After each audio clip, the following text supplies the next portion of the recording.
You know how your mashayikh will remind you often that Allah is testing you in ease as much as He's testing you in hardship?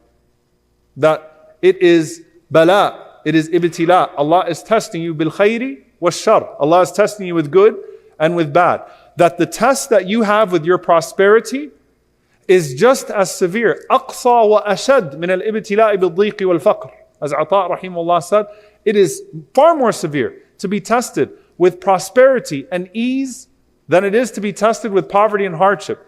It is a much greater test when you go home to your comfortable home in Dallas and you lay down and you're not thinking about the bills at night and you don't feel the urgency to connect to Allah subhanahu wa ta'ala. You're being tested far more than that person that is under the bombs of Gaza fleeing from tent to tent, because that is a parable to that person's existence in dunya.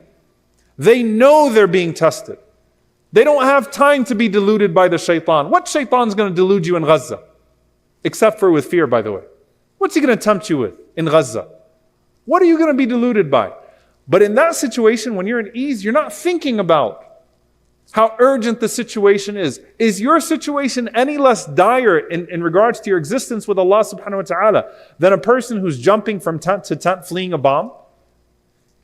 It's the same dire situation. What does this have to do with Ibn Abbas's hadith?